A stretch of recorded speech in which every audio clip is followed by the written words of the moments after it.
Hi guys, welcome back. So time to give all these England players a tournament rating. I'm going to do it out of 10. Of course, it's incredibly arbitrary, very subjective. Love to know what your rating would be and why. And England finished on a loss against Ireland, but it was definitely a better performance, a much better performance than against France. They got absolutely demolished up front against France. They definitely didn't hear. It was a quite basic game plan, kicking, tackling, but they did it well. So certainly a few players boosted their point score, I think, through that game against Ireland, but they didn't look like winning, of course, plus the red card obviously killed any hope of that. So I'm going to get into these scores here out of 10. I'm only rating the players I think I've seen enough of and explain why. So let's get into Loosehead. Ellis Genge, I think he was one of England's better players for sure. Didn't have a good game at all against France, but like I said, none of the forwards did there, but had a really good game, I think, against Ireland here. Scrummaged really well against Furlong, so that, shows his scrummaging can be very good, and he can carry very, very effectively, particularly against the slightly lower ranked teams. He can be very, very destructive. So I'd give him a 7 overall. On all these scores, I could go a point either way, I think, but I think it was a good performance. On the international scale, he's definitely up there as a decent loosehead. The replacement loosehead was exclusively Mako Vunipola. Now, the thing is, I can't ever give Mako Vunipola too high a score because he's just limited in what he can physically do. But to be fair to him, when he came on similar to Dan Cole, he actually did pretty well. I don't think he could have done much more, really. So as much as I think we should have better players to bring on the Mako Vunipola, what he's actually done has been pretty decent, so he's a 5.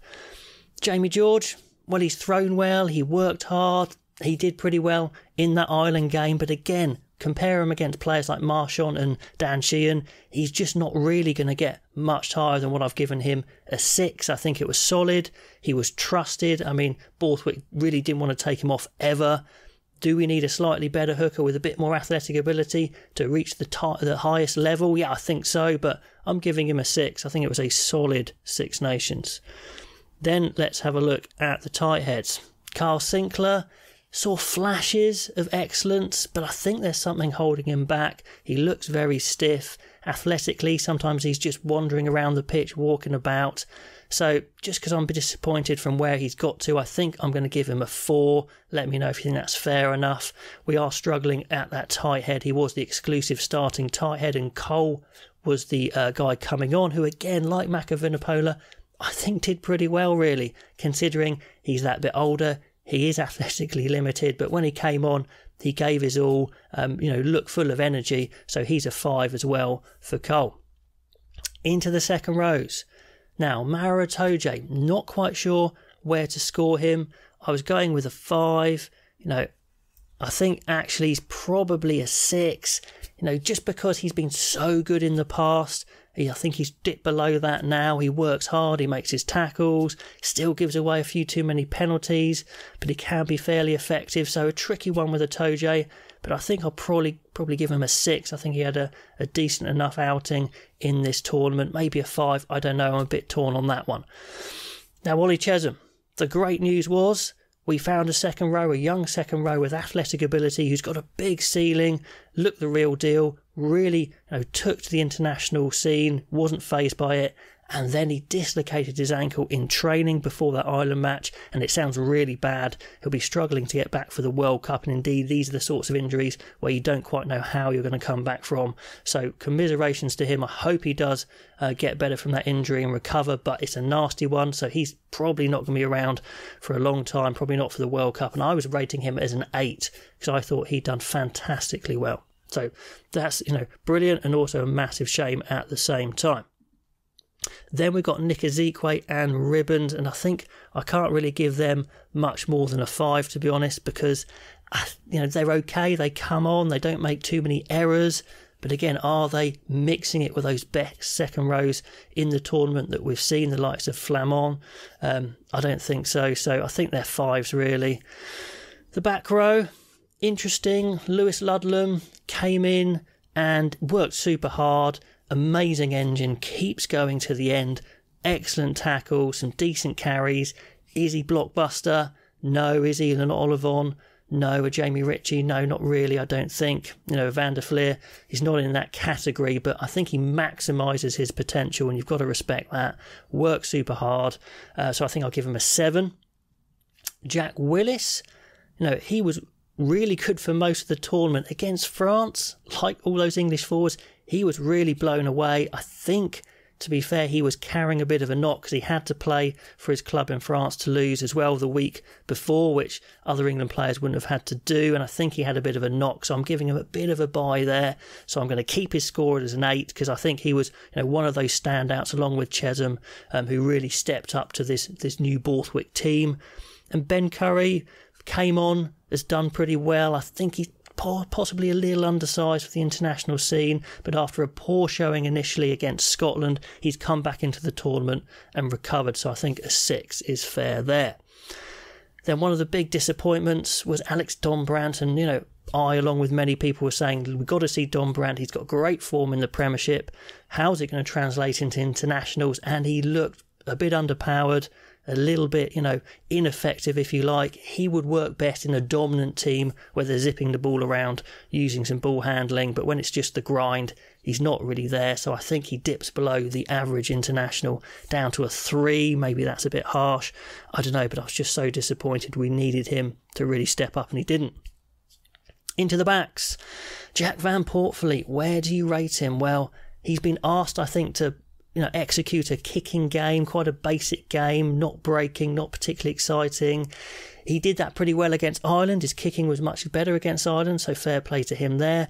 But he didn't make those big breaks. He looked a bit tentative. He wasn't getting the ball away as quick as other scrum halves. So I'm going to put him down as a 4, but maybe you could say it was a 5. I don't know. When Mitchell came on, I thought he raised the pace of the game well. He did what you want an impact sub to do, created some tries, so I think he's a 6. Farrell, how do you rate Farrell? Well, I think his performance against Ireland pushes him up a bit from a 6 to a 7, actually.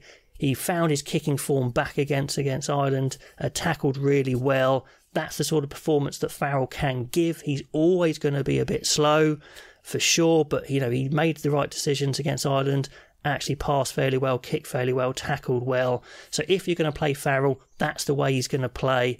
If he's got his kicking on, yeah, he is worth selecting for that sort of game plan. So I think a 7 there overall, but maybe a 6. Marcus Smith. Well, I do feel sympathy for Marcus Smith. Many will say he has never taken his England chance, and technically that's probably true. But the start he did get was when England's pack got pulverised. That wasn't the reason England lost. Smith wasn't the reason that England lost that France game. He was trying his hardest, but he's desperately weak in defence. Just those images against the France game when he tried to come round to stop the Olivon try, he retreated 10 metres back to the try line to basically say, please don't make me make a tackle. So he's got to step up in defence. Whether he can or not, I don't know. So from what we've seen, I think it can only be a 5. On to the centres. And the bright light was Ollie Lawrence. Is he a world beater? Well, we don't know that yet, but he certainly took his chance.